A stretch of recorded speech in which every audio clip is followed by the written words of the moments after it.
Have we tried starving it of oxygen? Verheiden asked, sounding bored with the conversation already. Yes, we have, Dr. Kelly grumbled in reply. We're able to create a vacuum, remove 99% of the air from its containment chamber, and its life signs dropped. I'm sensing there's a but coming next. The research assistant sighed, rolling his eyes. Typical.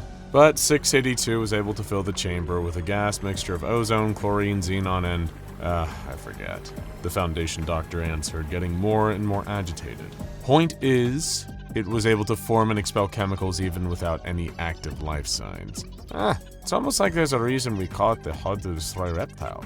I just wish I could figure out what it was, Verheiden retorted, making no attempt to mask his sarcasm, giving a dry chuckle, much to Dr. Kelly's annoyance. It was a debate that had been going on for what felt like the entire history of the SCP Foundation. How could anyone possibly kill SCP-682? The creature had long been one of the most infamous anomalies that the Foundation had ever encountered, so much so that the Hard to Destroy Reptile was synonymous with the organization. But the mandate still stood that it needed to be destroyed, as soon as someone was able to figure out a way. Although they hadn't quite exhausted every possible option just yet, most of the researchers were running short on ideas. Thinking up a plan to kill 682 was made all the harder, knowing the creature had survived and regenerated from every single previous test. If there were some neutralization method that was going to work, surely they would have found it by now. Maybe we should just leave it, researcher assistant Verheiden suggested. I mean, we've got it sitting in a tank of acid, perpetually melting it as fast as it can reconstitute its body. While it's like that, 682's hardly a threat to anyone. Hardly a threat? Dr. Kelly scoffed, clearly more than perturbed. You're dead wrong, Verheiden. As long as that monstrosity continues to live, it poses a constant threat to every single human being on this planet. Hell, every life form in the world. It hates everything else that much. Look, I'm just saying that after Reese and Foster were discussing this issue and maybe the whole... His voice trailed off for a moment. After the situation that led to, maybe it's better if we leave 682 alone. It seems that every time we try to come up with a solution to our reptile problem, something always goes wrong. The whole thing's cursed, Doc. Like a big joke where the punchline is more and more of us end up dead while 682 keeps on living just to spite us. You have no idea what you're talking about, Kelly yelled, infuriated by such a suggestion that trying to destroy 682 once and for all was little more than an exercise in futility. Hey, take it easy, his subordinate replied, trying to calm Kelly down. You gotta admit, Doc, it seems more impossible than, well, all the other impossible things that we see in this job. It's an important mission of the SCP Foundation, Verheiden, Dr. growled, holding back his rage. To safeguard humanity from anomalous threats, I'm convinced we just need to find the right set of variables, the right conditions or equipment, and we can kill this thing once and for all. But where do we go from here? I mean, we've tried conventional weapons, other anomalies. If other powerful SCPs can kill this thing, what chance do we have? Maybe it's a case of finding the right one, Dr. Kelly theorized. SCP-738 and SCP-743 both failed. We couldn't even fit 682 in the booths of the Clockworks if we wanted to. So back to the drawing board. What haven't we tried? Why don't we just throw SCP-035 on it? Verheiden remarked, clearly making another snide, sarcastic joke. That thing wouldn't even fit over 682's big lizard snout. It would probably just slide off onto the floor. Hold on, Kelly replied, pondering the idea for a moment. Since being assigned to the site containing SCP-682, studying the reptile up close, he had become determined to figure out some way to finally kill it. It would make him a legend in the history of the Foundation, being the one who did what they had failed to do for so many years. That might just work. Doc, I was kidding. Doc? His research assistant replied, turning to see that Dr. Kelly was already racing down the corridors of the facility. That is an absurd suggestion, Dr. Bright answered when Kelly came rushing up to him, hastily explaining his plan for SCP-682's termination. No, listen here, Jack. Please, just hear me out, Kelly urged. Yes, SCP-035 is a dangerous anomaly in its own right, but it's also deadly to the wearer. It secretes that substance that corrodes the body of whoever or whatever wears it, right? And you came up with the idea to place such an object over the head of a creature that can regenerate and adapt to almost any form of damage, Bright retorted before the other Foundation doctor could finish. That's precisely my proposal, he replied. Look, we already keep SCP-682 contained in a vat of acid for safety, right? Melt away its body before it has a chance to fully regenerate, keeping it in this perpetual state of healing and sustaining damage at the same speed. Now what if we go the whole hog? Let SCP-035 take control of the reptile until the mask drenches it in black goo, melting it down for good. And you've considered the other possibilities, right? Bright asked, trying his best to walk away from Kelly as they spoke. That SCP-035 takes full control of 682 and is granted an immortal host that might not degrade under its secretion. There's a far higher likelihood that SCP-035 wouldn't even fit on the reptile. Its face is the wrong shape. The possessive mask is made for humanoid faces, not reptilian ones. Yeah, but the reptile's able to adapt, is it not? Kelly fired back. Correct. And if we allow it to adapt to SCP-035, we could even have a greater monstrosity on our hands, a hybrid of the possessive mask and the hard-to-destroy reptile. Oh my god! Jack Bright shouted, fed up with having to listen to Kelly's outlandish idea. A being like that would be hell-bent on destruction. I'm sorry, Dr. Kelly. The answer is no. Please, the other doctor begged. Just send it up the chain on my behalf. I just need clearance to run one test. I can take it higher, but I'm telling you now the answer won't change, Dr. Bright admitted, agreeing just to get Kelly to back off. Sure enough, later that very same day, Dr. Kelly received a notice from the senior research staff, his superiors within the Foundation. Dr. Kelly, we have learned of your proposed experiment for terminating SCP-682.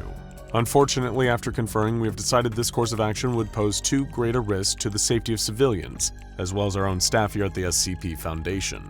Additionally, Dr. Bright has raised concerns with us about your recent obsessive behavior. We would kindly ask you to attend a mandatory psychiatric evaluation tomorrow at 1500 hours to assess and potentially reassign you. Given your interest in using SCP-035, we feel, in your current state, you may be at risk of being influenced by the psionic effects of the Possessive Mask. The message from the research supervisors was still open on Kelly's computer terminal when Verheiden went to check on him. It looked like the doctor had started typing a response. You idiots want to psych-eval me? You want to ignore the actual present threat to the Foundation? The longer we keep that reptile alive, the more everyone and everything is at risk. But you want to persecute me for trying to come up with a radical solution? If you're all too cowardly to act, then I have no choice but to— Kelly had left the rest unfinished without hitting send. Although it didn't take much of a reach for his research assistant to realize that his sentence would have ended with, "Do it myself."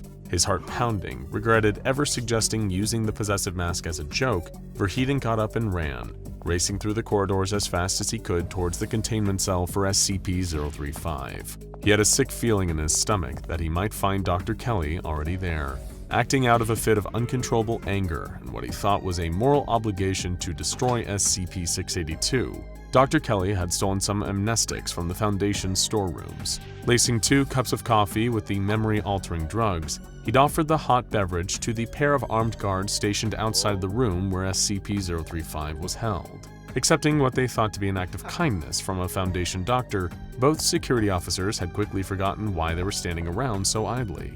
Luckily, the friendly Foundation doctor had reminded them they had reached the end of their shift and were free to go and punch the clock. With no reason to question him, the guards wandered away, leaving Dr. Kelly alone with SCP-035. Then the whispers started. They seemed garbled, unintelligible at first, but the closer that Dr. Kelly grew to the glass case, the clearer the voice of the possessive mask started to sound. "So," it hissed, "I hear you have a reptile problem, Doctor." The loud wailing of alarms told Verheiden he was already too late. SCP-035 had breached containment, thanks to a rogue Dr. Kelly, no doubt. The research assistant cursed his own big mouth for even mentioning SCP-035 as an option for destroying the reptile, although he could have never known Kelly would take it so seriously as a suggestion. But now the doctor's obsession with being responsible for finally ending SCP-682 was running rampant. Turning a corner, the research assistant stopped in his tracks.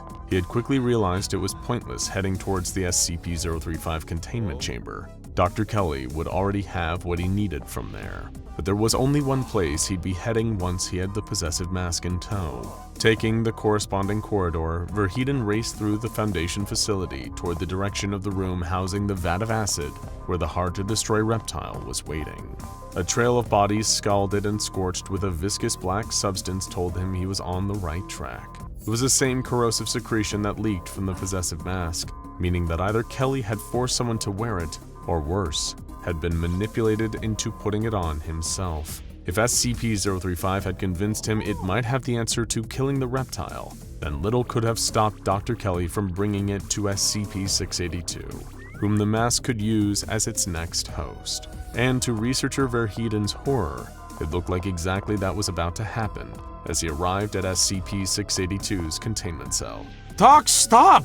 He yelled in desperation. This has gone too far, please! Dr. Kelly turned to look over at his assistant, his face now obscured by the carved, exaggerated porcelain grin of the Possessive Mask. Its smile was one of twisted glee, like it was taunting Verheiden for even trying to stop it. The corrosive liquid was leaking out from underneath it, spilling down Dr. Kelly's bare neck and onto his shoulders, rapidly melting away everything it touched. Meanwhile, the acid from SCP-682's tank was starting to be drained away, and the monster was beginning to stir. Hooking 2 fingers under the edge of the porcelain comedy mask, Kelly started to wrench it off his face, compelled by SCP-035. The mask knew of the Foundation Doctor's plan, and was far less interested in helping kill 682, as it was using the reptile as an immortal host, finally one that wouldn't degrade in the same way so many others had before. With the last of his strength, he pulled the mask away, his brain-dead body succumbing to its injuries and dropping the mask right into SCP-682's tank. As SCP-035 landed on the creature's head, it let out a wild, pained roar. Black streaks of corrosive secretion began to trail down the reptile, making it thrash at the pain of the substance burning and dissolving the outer layers of its thick hide. The noises let out by 682 were enough to pull Verheiden's eyes away from Dr. Kelly, whose body had collapsed lifelessly. He had died trying to bring an end to a monster the Foundation had never successfully destroyed, yet another life lost in the pursuit of killing the unkillable reptile. As the life-hating lizard thrashed about, looking like it was about to burst free of its cage in rage, the research assistant shot across the room to reverse the acid draining from the tank. The Foundation security team arrived in the containment room just as the acid tank had very nearly been fully refilled. Although he had no idea if it would have an effect, Verheiden had stopped it just short of also submerging the Possessive Mask in the acid too, which still seemed to be precariously balanced on the 682's head, not covering its face. As a cleaning crew arrived to remove Kelly and the bodies he'd left in his wake, the Foundation had to come up with a plan for removing SCP-035 without their staff falling into the acid vat. No, hold on, Verheiden insisted. I know this started as a joke between the Doc and me, and I had no idea he had taken it so seriously, but look!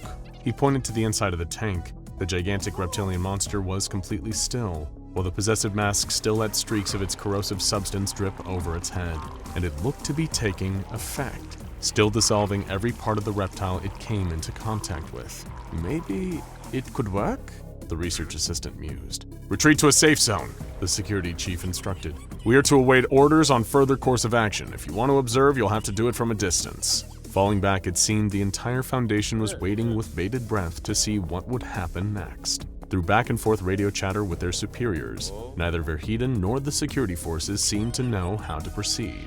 From the outside, it looked like SCP-682 and SCP-035 were at a stalemate, but in the back of their minds, everyone had to wonder, how long was this going to last? What nobody noticed, however, was the unique way in which SCP-682 had adapted to coming into contact with SCP-035. A lump had formed on the topmost part of the reptile's head. Its scales had parted, allowing for the fleshy growth to swell until it was roughly the size and shape of the average human face. It lacked any of the usual characteristics, no eyes, nose, or mouth, but seemed to work as a way to better mount the Possessive Mask, since it couldn't fit over the hard-to-destroy reptile's long, lizard-like features. Additionally, what looked like the black corrosive substance from SCP-035 leaking onto 682 and melting away at the mask's new host actually seemed to be another adjustment the creature had made to its own physiology. Instead of dissolving the reptile, the substance was being absorbed. diverted to a specially formed gland inside the monster that was now safely storing the corrosive goo within its own mouth. But further within, beneath all the external and even internal changes occurring to SCP-682's body, a far greater change was taking place. Deep in the recesses of the twisted, murderous mind of SCP-682 was an intruder, a presence that the reptile could feel trying to bore its way in, to not only make itself known, but to take over.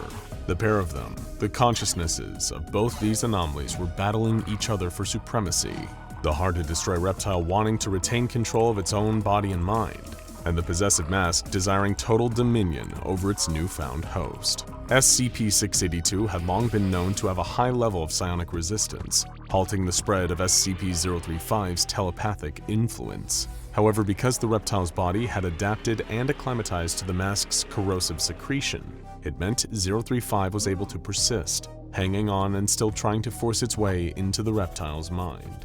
"You hate them all so much," the voice of SCP-035 echoed from inside the hard-to-destroy reptile's head. "Don't bother," it thought back in reply.